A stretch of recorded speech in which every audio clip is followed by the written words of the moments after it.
As a high achiever, you know what it's like to have a million demands on your time at any given point. You know what it's like to be in two places at once, to try to master the elusive multitasking. And you also know what it's like to be reaching for the next goal and the next goal and the next goal. But if there is one skill that we can really try to master, and that if we don't will prevent us from achieving on any of those levels, then it's the one we are going to unpack today. Hey, if you're new to the channel, my name is Maddie. Don't forget to hit the subscribe button so that you can always be made aware when these videos are coming out. These are all my tips, my tricks, my best strategies for helping you live your best life and to develop that mindset of success. And today, I want to look at such a simple notion, but one that often gets overlooked. What we're going to talk about today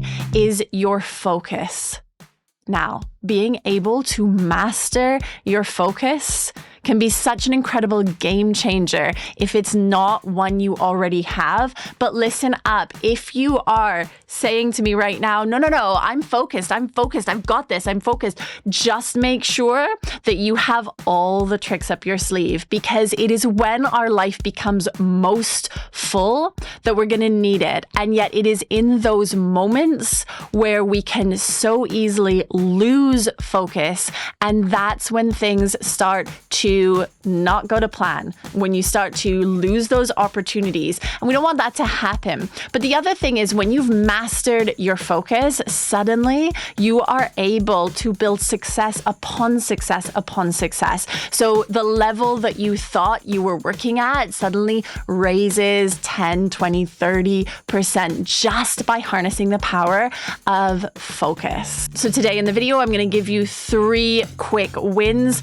for strengthening your focus. As I say, if you're a high achiever, you know that this is one of the most valuable things that you can bring to any goal you have. So way number 1 of developing your focus is to accept the fact that there is no such thing as multitasking. I know we know this on a cognitive basis. You probably read the research that tells us this. It can be a bit of a blow to understand that when you are trying to multitask, actually all you're doing is subpar on each one of those things that you are trying to stack upon each other. Multitasking is a myth and it doesn't work. However, we are still going out there day after day and attempting to try to achieve more than one thing at once. One of the best things you can do for your productivity and for your goal creation and for your achievements is to single task. Choose the thing that you want to focus on and do that thing. And when that thing is complete, choose the next thing to do.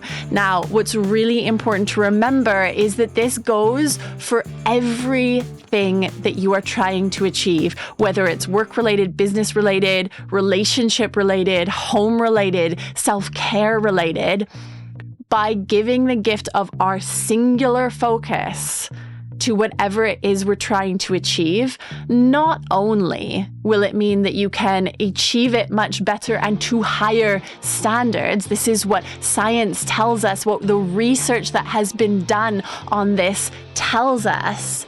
But also, you're going to be able to do it quicker and with more motivation, with more drive, and with more enthusiasm. You're going to be able to attack whatever that is with everything that you can possibly bring to it. I want to be really clear here that this is not just about what you're doing in your career or in your business. So often we're way more diligent with ourselves when it comes to goals that are business specific or career specific. But actually, when was the last time that you used single focus when you were relating to your partner or your children or your best friend?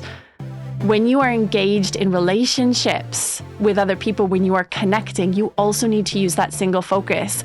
And that brings me to my next point when we talk about developing that incredible focus that's going to be the game changer, which is to eliminate our media distractions.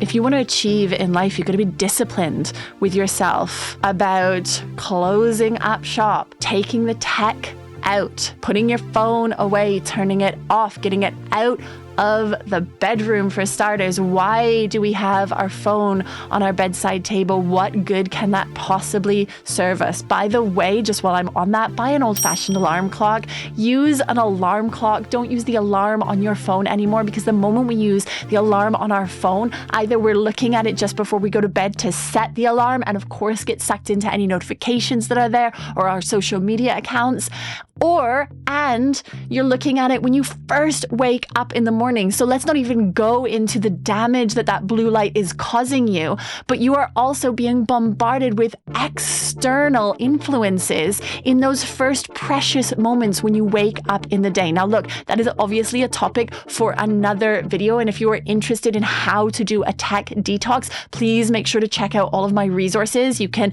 use the links in the description box below to find out more. But be aware that every time we are engaging with our tech world, with social media, with regular mainstream media, we are allowing our focus to be pulled away. And that has to be a conscious choice. So if you need to carve out some space and time each day to just dedicate to your social media accounts, whether that's for work reasons or for social reasons, then fine, do that. But know that that time is just for that, and that nothing else of any importance can possibly be achieved during that time. So make sure that you're aware of that and you're embracing that. So while this ties into the first point of single focusing and single tasking, you also need to make sure that your tech world is not impinging on the focus you need to achieve your goals. Now, look, you might be saying right now, no, but my career goals are directly linked to my social media account. That might just be describe how your business model works. That's fine. But then you need to know the purpose each time you engage with your tech life, each time you're on your phone or you're on your laptop or whatever it is. Know what the focus is for that period and don't allow yourself to be distracted from the other things that are being thrown at you, whether that's notifications or feeds or whatever is causing you to divert your attention, because guaranteed it will. There are statistics that go around all the time saying that as a species, our attention span has shrunk over the last 20 years. A lot of people blame social media for this. However, you are in control of your own personal attention span. And if you choose to let it be affected by the popping of your feed or notifications or alerts, then that's a choice you're making, but it will damage your ability to focus. Look, this brings me now to the third point I want to raise on using your focus. And this is totally different from the other things. This is a really practical thing that you can start doing today to develop your ability to focus on whatever it is that you want to give your attention to right now, whether that's a specific goal, whether that's a specific relationship, whether that is focusing back in on yourself, wherever you want to give your focus. In order to develop that focus, here's an amazing game changer of a strategy. And all it is taking time every day, ideally in the morning first thing, to balance on one leg. Yep, that's it. If you get into the practice of balancing on one leg for about 5 minutes, and if you want a real challenge, grab a wobble board and balance on your wobble board on one leg for 5 minutes. Obviously, please make sure you are in a safe environment to do that. And if you have any physical concerns, do speak to your physician or your healthcare representative. But balancing on one leg will strengthen the parts of your brain that are in charge of your focus. So when you develop those parts of your brain, you are going to find that you are able to focus for longer periods of time and with more clarity. So you are able to shut out distractions that are going on. So if you are finding that your focus is constantly being split, or you are attending to too many things all at once, try these 3 strategies. The gift of your focus is really what can make the big difference between staying where you are and shooting off towards your goals. So use your focus wisely. If you've enjoyed the video today, do take the time to check out the resources in the description box below. I've jammed it packed full of amazing free resources so that you can make sure that you are following along with the tips and the tricks and the strategies that are going to help you live your best life. Also, do make sure to subscribe to the channel. I'll see you again soon.